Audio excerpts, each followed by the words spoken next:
Welcome to more Fanime. What's up, everybody? Today I'm going to be reviewing the Ace light novel Part 1. Yes, this is the first light novel I'm reviewing. I haven't read the second one yet, if you know what I'm talking about. This is a little bit of a spin-off prequel story that I do believe is canon to the story, written by Sho Hinata. Yeah. I gotta find more content to read. New One Piece content to read. I hear there's a law light novel, but it hasn't been translated into a English book yet. But when it does, I'll be right on it. I just read this bad boy. And by the way, it is not an actual manga. It is a literal light novel with, words and shit. I haven't read a regular-ass novel in a long-ass time. It is really good. I'll tell you that. It was really fun. I ran right through it in about 3 nights. I usually read before bed. Helps me snooze on until dreamland. And I read right through it and immediately ordered the second one, which I will also be reviewing after I finish it, obviously. It's a little thicker. This boy is a little thicker than the first one. I'll tell you that right off the bat.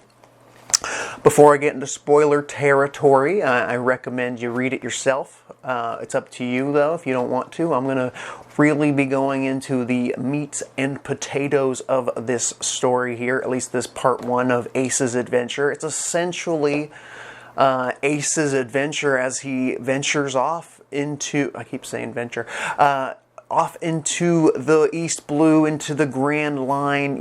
He's on his way to be better than the king of the pirates. He wants to make, mark his name into history, or whatever they have to say to that. He wants to lay down his legacy. Whoa. Ace, the brother of our main character from, One Piece.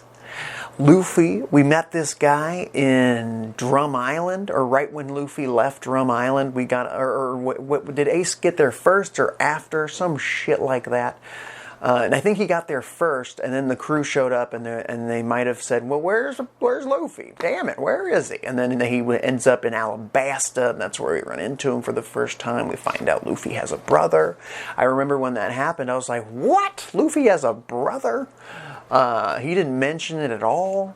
We didn't have any idea about that. And when you first meet Ace, you're thinking, this guy's cool, he's confident, he's ripped. I mean, he is the titular shonen protagonist. He has fire powers. Perfect. You're almost like, man, I want this guy on the crew. Brothers teaming up to take over the Grand Line. Yeah! I mean, this guy could also be a major opponent or help against Crocodile. Luckily, Oda finds a reason for the dude to take off. He does help out the crew a little bit more in the filler of Alabasta. Which kind of makes sense. I kind of get to actually visit with him just a little bit more and understand his character just a wee bit more. In the manga, I feel like he's in and out so quickly. You see him in a couple cover stories in Louisia helping out a milkmaid. But that's about it. And then you find out he got arrested and he has a little bit of a confrontation with Blackbeard, and then gets put into Impel Down level 6, hangs out with Garp for a hot minute, gets shipped off to Marineford, and gets saved by Luffy, but then gets murdered, essentially executed by a Akainu, kicking off the time skip, dying in Luffy's arms. Major character, especially up to that point, there really hadn't been a lot of major sad deaths in the story outside of flashbacks. And then we had Ace and then Whitebeard back to back. 2 of the biggest deaths in the entire series. Spoilers! I already said it earlier, so sorry if I'm spoiling it. I'd hope that you wouldn't click on an Ace prequel novel review video if you didn't know Ace dies. I mean, that's one of the first things people get spoiled on in this story because it's such a momentous moment.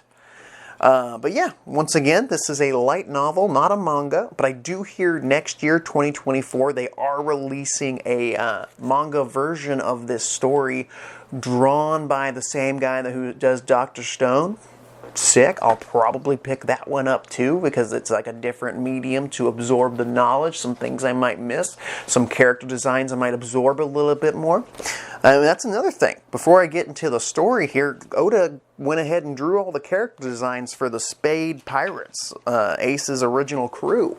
I mean, it's pretty dope. Little drawings here. Some other characters as well from this story are also in here. Well done. I love it. And it gives you a little like what Ace did in the main anime / manga in the back. So it kind of catches you up if you're not caught up to date and you just decided to pick up an Ace light novel for some reason and not read One Piece. Please comment down below. Let me know if you read this book but also have never seen One Piece, because I can't imagine that. It would be interesting if this was your first, if this book was your first taste of One Piece, and then you picked up the story. Oh my god, you'd be so confused. I was able to understand all of it because I know all the One Piece terminology and whatnot, and I know how that world works for the most part. Anything can happen. And I know how devil fruits work and hockey and whatnot, so it did help. So if you're not to the point of knowing what hockey is, don't read it. Don't do it. But this first one's pretty simple. Super simple. Just a few key moments in Ace's venture after he leaves Windmill Village or whatnot. Leaves the comfort of hanging out with Luffy and training with Garp and whatnot. I would really like to see the extent of the training with Garp that Ace, Luffy, and Sabo had, and how much training they actually got to have with Garp. I'd like to know. Ace is one of those characters that seems to just be naturally good at everything. We all know that guy in school, or that one kid that's just so good at everything he tries, or she tries, the perfect person. And Ace is kind of that kid. He's so good at combat, hand-to-hand combat. In the beginning of the story, of this story in particular, he doesn't have his devil fruit ability. He didn't have it for a long time. He knew Luffy had it, so he's familiar with him. The story kicks off. It's actually narrated by this guy here, Ace's best friend, at least on on this adventure. His first mate, his Zoro. His name is Masked Deuce. I shit you not. Masked Deuce is his name, a nickname given to him by Ace, and that's really all we get to call him within this story. But he wants to be a writer. And he's the one who wrote this story of Ace. So maybe by the end of the second book, I'll find out it was all kind of exaggerated. Who knows? But it is meant to be a novel on his adventures on the sea as Ace's vice captain, is what I'm getting from it. I'll probably figure out more in the second book when we get more into it. So if you think this is going to be from Ace's perspective, you're wrong though, but it's mostly about Ace. This dude is basically writing Ace's adventure while watching it happen. He doesn't talk too much about himself, which is cool. So it's like we're the fan, we're Ace's first mate, and we're following him around the Grand Line. This bad boy ends as they're heading into the new world, through Fishman Island and whatnot. It kind of has a big climax at Sabaody. Sabaody. So he took a different path from Luffy, but we see a lot of familiar places like that pop up time and time again. I hope we'll get to see more callbacks from the current actual story than islands I don't recognize. The first island they end up on is like they're trapped there for some reason. I can't quite remember why, but they end up on an island, Deuce and Ace. They end up on this island that it supposedly has some great treasure. Deuce has been there for a few days or whatever. He's trying to build a raft or some shit to get off of it. He runs into Ace, and he just starts fawning over how badass Ace is, but also gets jealous of him.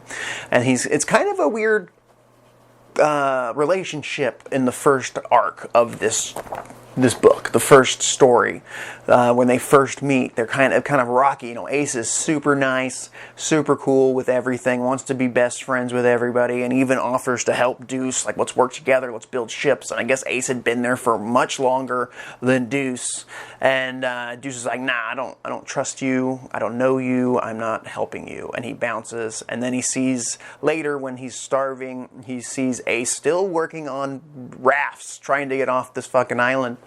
Deuce is like, what the hell? I'm starving. And he sees Ace holding a devil fruit, but we don't know that until he gets a little closer. And he's like, what's this weird looking fruit?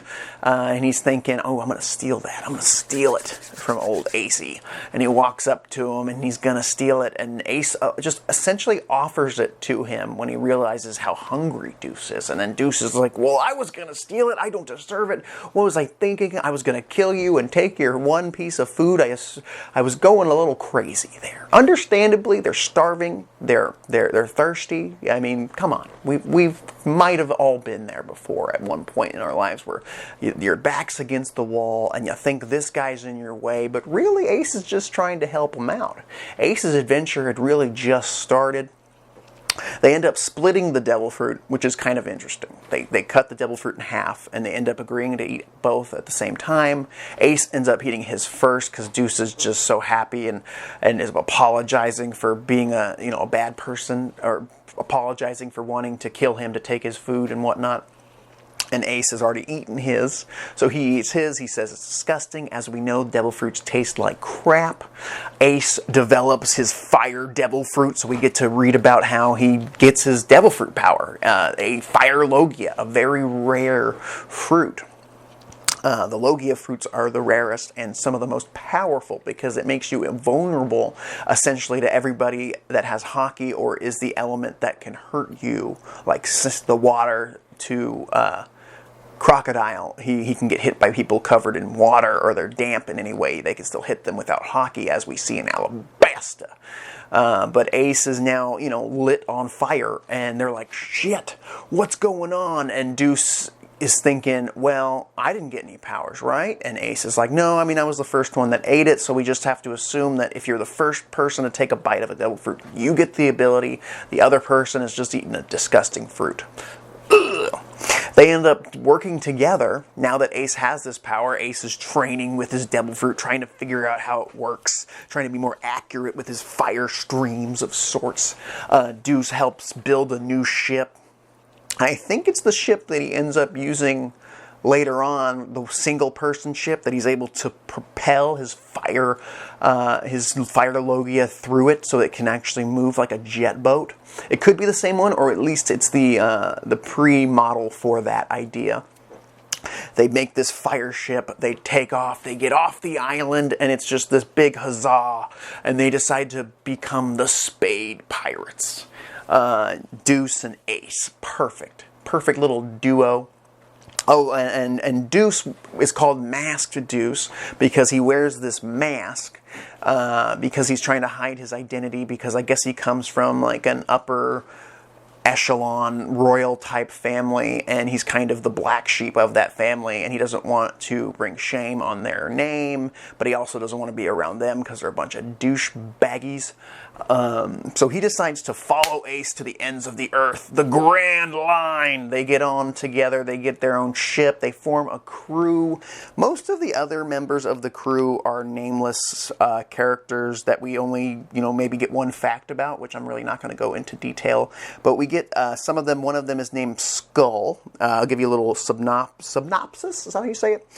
Skull is obsessed with pirates, so much so that he sneaks onto pirate ships. He's a great help to the Spade Pirates due to his vast store of knowledge. So he's a little older.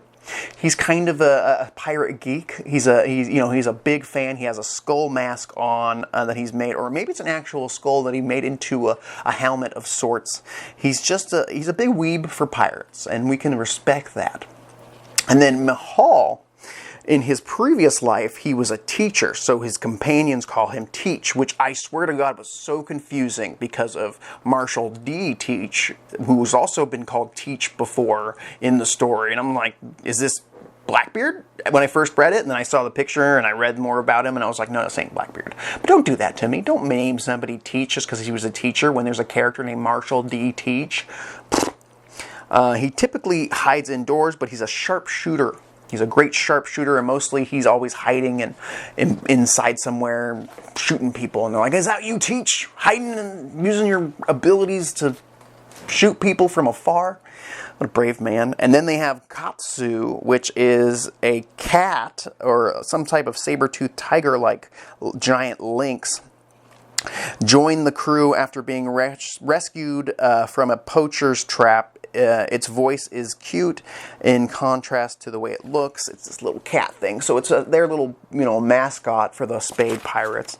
And after that, we got a bunch of, no-name characters. There's somebody with long arms, and I think they might be actually a fishman on his crew as well. He's got a pretty big crew compared. He let more people on his crew. He's less picky, I guess you'd say, than Luffy. He just takes whoever he can and puts them on the squad. They form a team. They start getting hunted, though, rather quickly. They have to deal with some other pirates and whatnot. But there is a female Marine named Isuka, this girl here, who has a boner for Ace and has to capture him. She wants this. She's called the Nailer. That's her Marine nickname because she has her sword. She fences holes into them. She nails through them with her badass sword. I was hoping she'd have some crazy nail paramecia devil fruit ability where she can just manipulate or shoot nails or something crazy to that effect. Like a nail version of the string fruit. She's I'm just a nail manipulator, and she's a nail gun type character. I don't know. Or maybe she was a former carpenter. No, it's because she puts holes in people with the tip of her blade. Yeah, that's her, and she wants to do that to Ace. She puts together a crew of Marines, and they start to surround Ace and Deuce and the Spade pirates, and they're like, we need to get out of here. But before they can, she's already on the ship. She had snuck onto the Spade pirate ship, and she's standing there ready to kick some Ace. Ace has a little banter with her. They have a little bit of a dual ski. Luckily, he's got his fire abilities, and he's naturally gifted at hand-to-hand combat. Something happens where Deuce maneuvers the ship into an area where if you're not careful, your ship could sink because it hits these rocks or some shit. They're in a shallow area. So one of the Marine ships starts to sink, and she notices it. She's actually buying them time to surround Ace's ship, and then they can't escape, essentially. But lucky for them, they didn't know that the terrain was a little effed up. So their Marine ship starts sinking. Ace is fighting with the Nailer. She goes, well, shit. This was my plan. I have to go save them. I didn't realize there was some fucking reefs here. She jumps in the water and starts saving members of the Marine crew that she brought along with her. And Ace has a little pity on her because she starts to drown because she's getting hella tired. He throws their life raft. They say, peace, lady. We realize you're a good person, even though you're a Marine. So she's a good one. She's the smoker to Ace in a way. She's a badass. She's got the Justice Cat cloak. I'm not sure her rank exactly. I wasn't truly paying attention to that. I should have read up on that. Whatever. She's got a sad backstory where it turns out that her family was murdered by pirates in a fire, or they died in a fire caused by pirates. At least that's what we're told when we first meet her, and why she's so obsessed with capturing Ace. Maybe because he's got fire powers. Fire Fist Ace. She's it reminds me of the death of my family that caused a fire involving pirates. So that's why she's so obsessed. Eventually, the Spade pirates end up at Sabaody. Yeah, something familiar for me to sink my teeth into. And we get the same spiel of okay, listen, Skull told me this. We have to get our ship all coated with some kind of wax stuff that comes out of the Sabaody Islands. The whole spiel. We got to get it all coated. But it's going to take 3 days, so we need to be on the down low, Ace. And it turns out Ace has got a major bounty from the get-go. And they're not sure if it involves him being related to Goldie Roger, which, by the way, he tells Deuce that on the island that they first meet at, that they're stranded on, probably because he's starving. And he's like, I'm going to tell this guy because I could die here anyway. Who cares? But he tells him, and it's kind of a tough subject because he wants to make his own name and he doesn't want to use Roger's the Gold last name. So it'd be, what was it, Ace D Gold? Ace D Gold. Or Gold Ace. But he took on his mother's name, Porcus, so not happening. But he told him that, and they're not sure if that's why his bounty's so high, because possibly he's related. And maybe I can't remember if the government knew off the bat that he was the son, but I just put 2 and 2 together. I don't know. It does feel like they're saving a lot of the good shiz for this book, which has Blackbeard on the cover, which is very exciting, and Thatch. So this will be my next book ski I'm going to be jumping right into. But the final little arc, the final little chapter from this book, chapter 3, involves them on Sabaody, and Ace is going around, forgets his wallet, just keeps taking food without paying his bill. Deuce is following him, paying all these different restaurant owners, like, I'm sorry about my friend, here's 20% tip. You know, just paying these people off. It's like, here's 10% tip, you were kind of rude.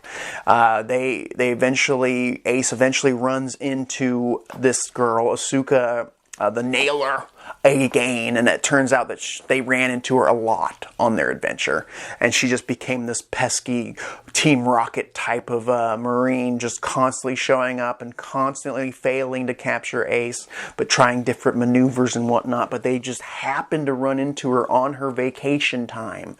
She's just chilling at Sabaody, riding the Ferris wheel and shit.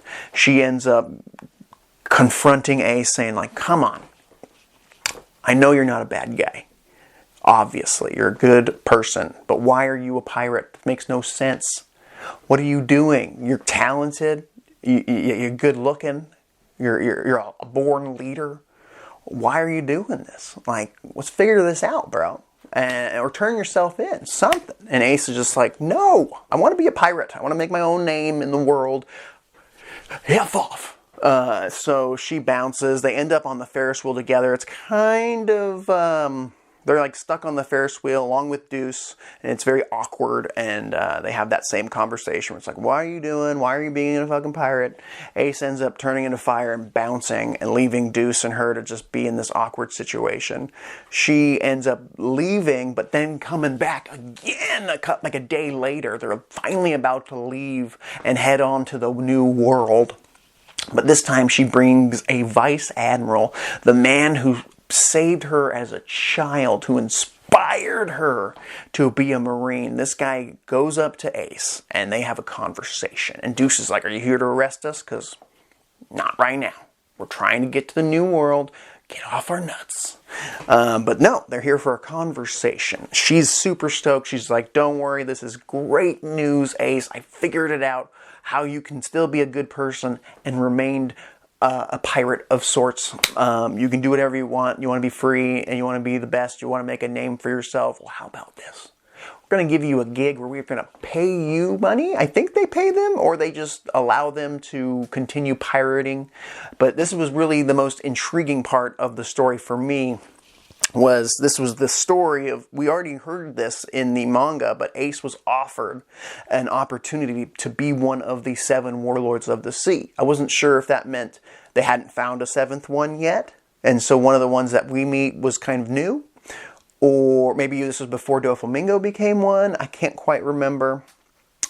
But Ace was offered a spot. Maybe it'll have been the 8 warlords of the sea. I don't know. Maybe she put a good word in for him, saying he's a good guy. He's got a crew of good men, and they're going to be pirates anyway. We have a huge bounty on him. Why don't we just give him this offer?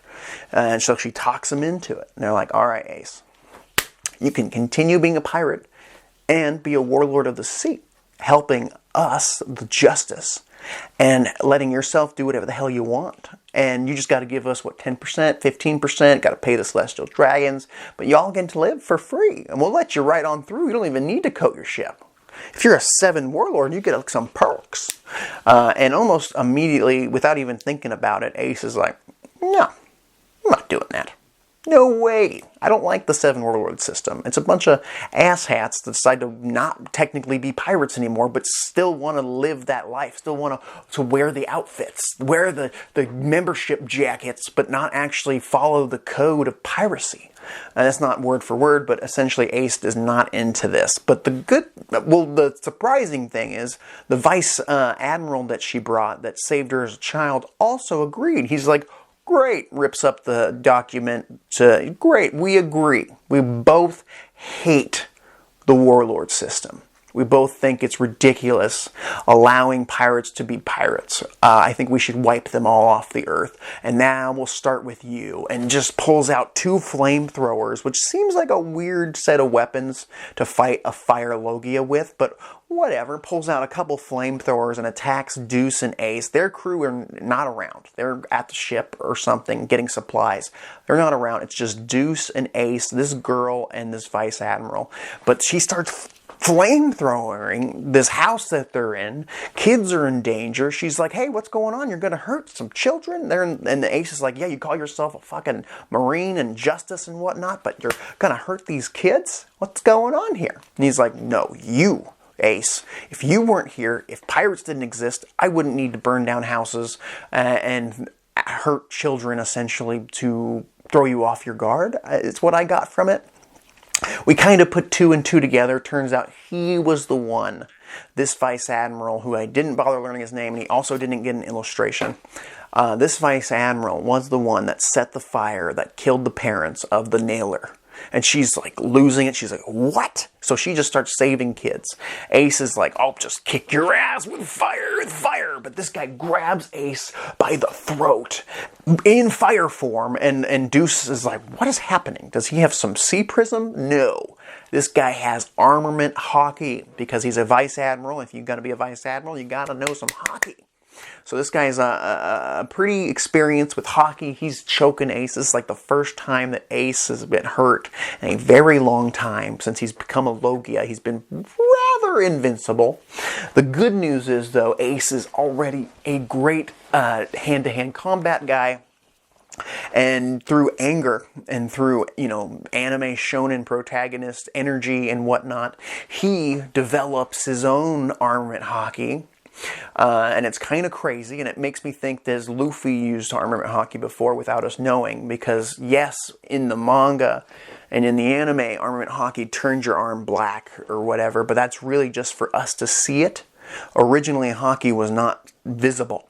So there's probably moments in time when Luffy was so angry at like Arlong or somebody to that effect, Lucci, and he busted out some armament hockey or some Conqueror's hockey, and we just didn't know it at the time. That's just some fan theory in my head, but this is what happens here. He starts fighting back with his fire and his hockey, and he developed his own hockey. He starts whipping this dude's ass, his Ace. Ace is kicking Ace. And he's like, how do you know hockey? What's going on? And Ace is like, I don't know. I'm just kicking your ass. He ends up winning. I think they kill the guy. Either way, they escape. They take the Marine lady with them, and they're like, we need to get out of here. We need to get out of here now. They're going to start surrounding us. She might even have given them clues on that, like, you guys got to go. Bad things are happening. And they're like, come with us. And I'm thinking, wow, these 3 here are going to be like the main characters of the second half part of his crew. Like, she could be his left-hand man, his wings of his pirate crew, of the Spade pirates. They take off, and they decide not to go where the ship's getting coated, but to the docks, because they assume Skull has gotten the ship ready to go, and they're assuming that they're smart enough, because they're such a bonded crew at this point, that they're ready to rock, and they can realize that we gotta go, and we're just gonna meet them at the dock. Luckily, they're correct. Their theory is correct. Maybe a little observation hockey there, seeing a little bit of the future, or at least just putting 2 and 2 together. They end up there, and they're like, we gotta go. We need to sink down. This whole island's gonna get surrounded. They want Ace bad. Especially if he killed that admiral. I'm not sure, but he did defeat a vice admiral. Big deal, especially so early on the Grand Line. They're on their way, well, the end of the Grand Line, on their way to the New World, or Paradise. So Ace is, let's go, oh, come on. So Deuce gets on the ship, and he's putting his hand out for this lady here, the nailer, and she's like, you know I can't go with you, but I brought you, yeah, I got you this far, you go. I'm sure we're going to see them fight each other or something, or work together later on in the second book, but she lets them go, they bounce, they head off into the New World. He wants to go challenge Whitebeard, as we've seen in the main story, which is exciting. I really enjoyed this story, and I just kind of gave you my memory of this first read-through of me enjoying it. My favorite part was him getting the offer to be part of the Seven Warlords, because I was like, ooh, I know what this is. I know this event that had happened in the story proper. You do miss the images, but it's cool to actually read it. I would love more of these light novels based on the characters of the story, even if they're not even Straw Hats, essentially. Just Law, Kid, Ace, Sabo, Whitebeard, Goldie Roger. Just maybe when the story's over, we can do more of these little written side stories from fans that really respect the canon, and that's what this is. I'm very excited to hop into Ace Light Novel Part 2. Ace's story, because we're going to get some more real deep shit. Ace will be a little older, a little stronger. He had a huge bounty, as we know. I hope this leads up to essentially Ace's death. Maybe I would like to find out where this Deuce character was when Ace was getting executed. You'd think he would be there. And if he wrote this story, you have to assume that he was part of Whitebeard's crew at some point along with Ace, or maybe he ends up leaving the crew once they join Whitebeard's crew, and that's why he's not involved in Ace's search for Blackbeard. I'm not 100% sure, but that's what I'm theorizing. I'm theorizing we're going to see Ace's life up into his death. Or up until the point where him and Deuce split off. That could be the only theory I have, and maybe we'll get Deuce's perspective from seeing the papers, seeing Ace's execution live on TV and shit, even though he wasn't there in person. He could have been like biting his fingernails, like, what do? I gotta save my friend. But I can't let people know that I was part of the Spade Pirates. They'll put me in prison too. He just wants to be a book writer, a novelist. It's good. It's damn good. I'm not even sure how they would have done it from Ace's, perspective, because he doesn't really do long monologues in his head normally. He's very simple-minded. He's like food, sleep, and fighting, and fire powers, and adventure, and legacy. All that fun stuff. Please comment down below if you have read this book, what your thoughts are. Are you excited for the manga version coming out next year? I sure am. I'm pretty sure it's already out digitally, but it's going to be a physical release. I'm going to get that. Yeah, I'm going to get that. Don't forget to subscribe to more Fanime. Look forward to my review of Part 2, which will really round it all out. I'm feeling like there's some stuff that is being held back in this one, and they're going to save it for this thick boy. I'll talk to you later.